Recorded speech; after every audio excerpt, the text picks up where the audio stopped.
Bueno, sí y no, me refiero en el formato del cálculo del impuesto como tal, no, pero sí en la conciliación contable y fiscal. Ahí sí lo vas a encontrar.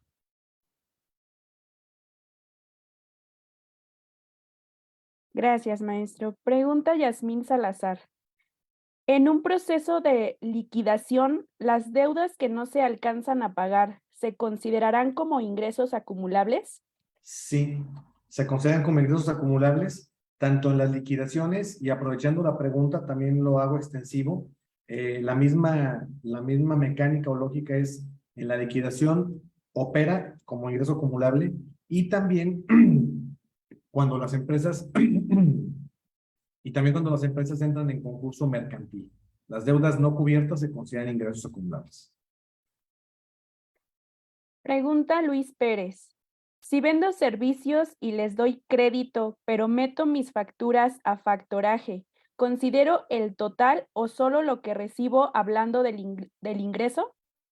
Si entras al factoraje, si eres prestador de servicios, tú consideras el ingreso cuando facturas, independientemente que la empresa de factoraje te pague la factura después. Evidentemente, el diferencial para ti es un gasto, es un gasto financiero. Pregunta Juana Hernández. ¿Qué diría el adendum para no acumular? Ahí el adendum lo que tendría que hacer es diferir el pago de las rentas cuando consideres que tengas certeza del cobro. Entonces tú le puedes poner, ese contrato está vigente por 12 meses y no sé, a partir del tercer mes pensando. ¿Saben qué? Ese contrato queda suspendido los efectos de cobro. Ahí hay que ser muy prudentes porque no confundir que el contrato de arrendamiento le da al arrendatario el derecho al uso o goce del inmueble. Tú lo que te estás reservando con el adendum es el derecho de cobro en una fecha determinada o determinable. ¿Sí? Pregunta Isabel Chávez. Si una persona arrendadora falleció en julio y los familiares fueron a dar de baja el RFC, ¿se debe presentar la declaración anual?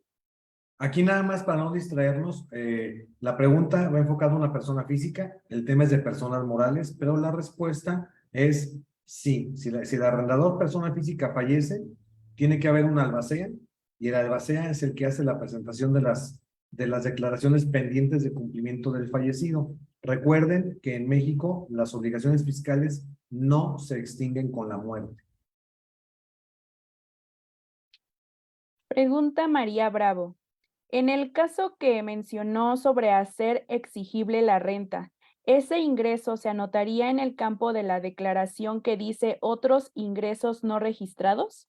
No, ese es un ingreso acumulable por tus ingresos propios. El que esté cobrado o no, es otra cosa, pero es un ingreso propio de tu actividad. Por último, pregunta Héctor Zapata. En el caso de la renta, ¿también es deducible para el que no la pagó? Depende. ¿De qué depende? Si tú expides la factura y eres persona moral, acumulas. Si el otro al que le rentas es persona moral y no te lo paga, también para él es deducible. En un ámbito de una simetría, si tú facturas y acumulas, el que recibe la factura deduce, aunque no esté pagado. ¿Sí? Gracias, maestro. Sería todo por el momento. De acuerdo, ya saben que con todo gusto lo que necesiten, con gusto platicar. Ahora sí, vámonos al formato de la declaración. Ya quedamos que, bueno, vamos a declarar los ingresos, ya vimos cuáles son, en qué momentos. Ahora, ¿dónde van? Cuando yo voy a hacer la declaración anual, si ustedes se fijan, vamos a encontrar una lista de conceptos es una lista de conceptos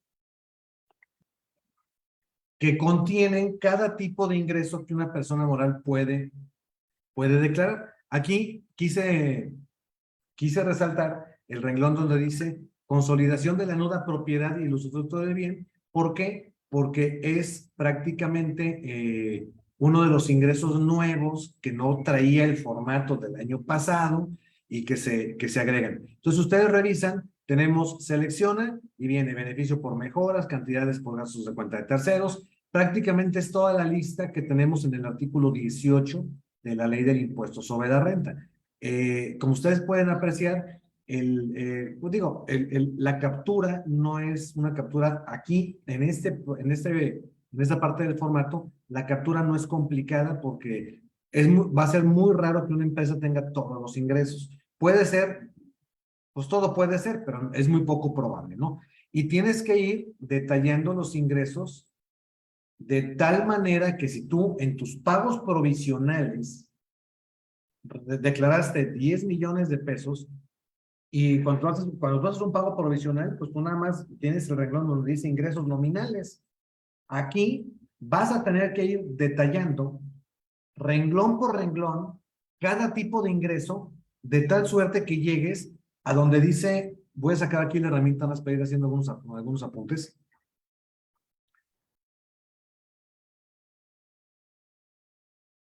Tú tienes este importe aquí, que es lo que el sistema ya trae precargado. ¿Qué es lo que tienes que ir haciendo? Donde dice importe por detallar, aquí te va dando en importe por detallar el total de los ingresos que debes de desglosar y aquí donde dice importe detallado, aquí así, se despliega esta subpantalla de captura y tendrás que ir poniendo renglón por renglón el tipo de ingreso que estuviste declarando en los pagos provisionales hasta llegar a cero. Es decir, el sistema precarga el total de ingresos y tú aquí haces el detalle de cuál fue el tipo de ingreso que fuiste obteniendo. Que es una de las novedades no tan nuevas, porque ya lo traíamos esto para el formato anterior. ¿Qué es la novedad? Pues que se agregan renglones que anteriormente no venían. También como novedad que no venía en el formato anterior, que hoy sí viene, tú tienes que declarar si tienes ingresos exentos o ingresos no acumulables. Y nada más recordando, ingresos exentos son aquellos que no pagan impuesto y las únicas personas morales con ingresos exentos son las del sector primario. Cuando tienen actividades de agricultura, ganadería, pesca, etcétera, ustedes saben que hay una exención para personas morales equivalente a 20 UMAS por cada socio o accionista sin exceder de 200 en el ejercicio. Y de igual manera, oye, ingresos no acumulables, aquí se despliega la opción y tú puedes escoger, no lo puse porque se salía de la lámina, pero se los platico. Oye, no tengo ingresos y tengo ingresos no acumulables, por ejemplo, la empresa A recibe un dividendo de la empresa B. La empresa B es una empresa residente en México, le da el dividendo a la socia, a la empresa A. La empresa A tiene un ingreso que es no acumulable. Entonces, aquí también, de igual manera que no venía antes, tienes que detallar qué tipo de ingreso estás recibiendo. Aunque también hay que decirlo, esta pantalla es una pantalla meramente de captura de datos informativos porque lo que aquí se capture no modifica la base del impuesto sobre la renta. Entonces aquí lo único que haces es detallar conceptos y el fisco quiere saber ahora si tienes ingresos, de qué tipo fueron y sobre todo para que no metas ingresos que son acumulables, los puedes llegar a meter aquí sin saber de qué son. Por ejemplo, venta de activos fijos. Si ustedes se fijan aquí, en esta pantalla, tenemos un rengloncito que dice enajenación de bienes. Aquí la tenemos. Entonces, si tú tuvieras un activo que vendiste y que el resultado de la venta resultó en una utilidad fiscal, aquí es donde tú lo debes de señalar, ¿no? Y aquí les pongo un ejemplo numérico. Aquí podemos ver en este ejemplo, tenemos un equipo de cómputo con estos valores de operación, se sigue el procedimiento del artículo 31 de la ley y llegamos a un resultado que es de una utilidad fiscal de 7,501 pesos. Recomendación, todos estos ingresos fiscales que no están en contabilidad, les voy a dar dos tips. El primero, tengan cédulas de trabajo perfectamente bien hechas como esta. Digo como esta porque aquí le puse todo lo que debe tener, cada quien la hace como quiere. Una cédula de trabajo en una hoja de cálculo o en su caso, también es muy recomendable, y si me permiten, les robo un par de minutos. También es muy recomendable que este tipo de valores los registran en contabilidad en cuentas de orden. Fíjense, esta operación que tenemos en pantalla se hizo el 31 de octubre de 2022, ¿ok? 31 de octubre de 2022. ¿Por qué no pensar en un ámbito de ser mejores prácticas contables? ¿Qué sucedería si yo hago un registro de esta utilidad fiscal en mi contabilidad? Y habrá quien diga, oye, Edgar, es que los valores fiscales no se contabilizan. Sí, estoy de acuerdo, no se contabilizan en las cuentas contables, pero se pueden contabilizar en cuentas de orden. Entonces, oye, el activo se vendió el 31 de octubre, ¿por qué no hacer en contabilidad un asiento que sea más o menos así? Venta de equipo de cómputo, cuenta de cargo, con abono a ganancia fiscal por venta de equipo de cómputo. Es la cuenta de debe y la cuenta de haber, cargo y abono. Y ustedes en contabilidad, fíjense que esta es una práctica, pocos la hacemos, pero se las recomiendo porque sí funciona. Si ustedes contabilizan en cuentas de orden el valor de 7,000, y le ponemos aquí el importe, ¿no? Para que sea completo el ejemplo. 7,501 pesos. Gracias. 7,501 pesos de cargo contra 7,501 pesos de abono. Ahorita hacemos aquí más grande el... No ocupo, pero eso no es problema. Aquí ahorita lo arreglamos para que quede completo el ejemplo. Si yo hago un asiento contable como este que tienen aquí en la lámina, en cuentas de orden, cuando ustedes hagan su declaración anual, en su misma balanza de comprobación anual, ya tienen los valores que van a reflejar en la declaración anual. ¿Esto qué pasa? Que si yo hago una mejor práctica contable durante el ejercicio, considerando usar cuentas de orden cuando sea procedente, como es este ejemplo, en la misma balanza de comprobación que me sirve de base para hacer la declaración, ya tengo los valores. Y evidentemente mi cédula de trabajo donde saqué este resultado que voy a reflejar, pues está el procedimiento de montos, fechas, INPCs, etcétera. Pero yo desde mi balanza, yo ya puedo tener, y repito, háganlo. Muchachos, denme el beneficio de la duda. Denme el beneficio de la duda. Así les digo a mis alumnos. Si lo hacen como les digo, como se los propongo, se van a dar cuenta que es mucho más sencillo hacer las declaraciones por un lado y por el otro hacemos mejores prácticas contables. Esto que este asiento contable que tienen en pantalla no les implica un trabajo adicional. Al final del camino tienen que hacer la contabilidad del CFDI con el que amparan la venta del activo, cargo a bancos o cargo a deudores o a quien sea, abono al activo fijo, abono a otros ingresos por el importe de la utilidad contable, abono al IVA si es que el IVA se causó por la venta.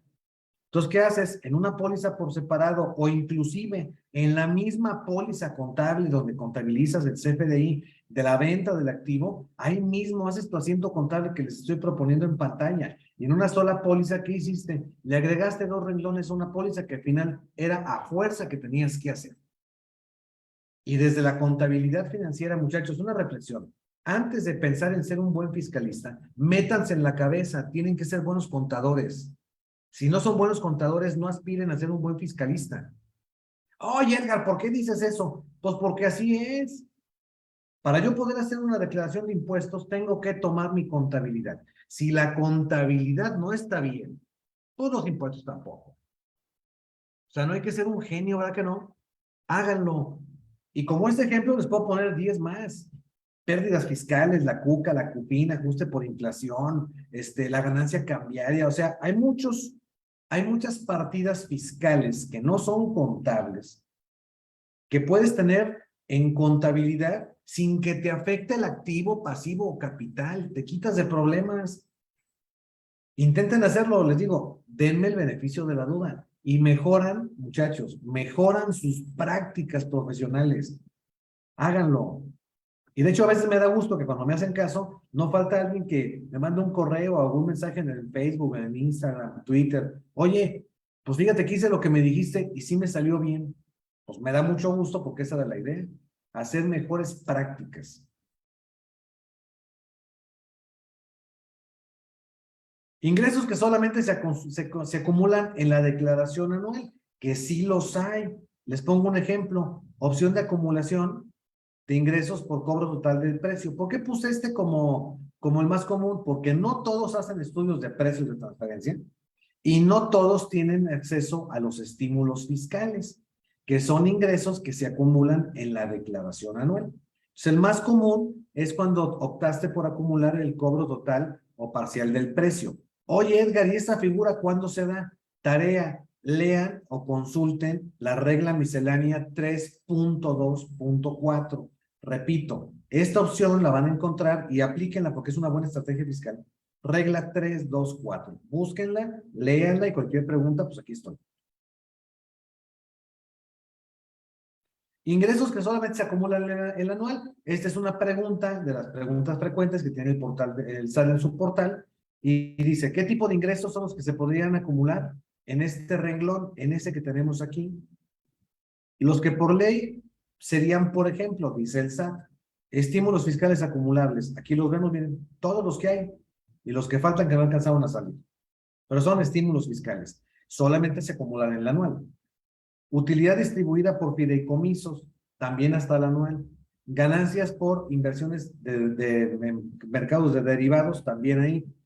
Diferencias por inventario acumulable, ya no hay. Ya no existen, pero existieron. Si es el primer ejercicio que al no presentar pagos provisionales, los ingresos del inicio de operaciones, que esto sí puede ser de lo más común.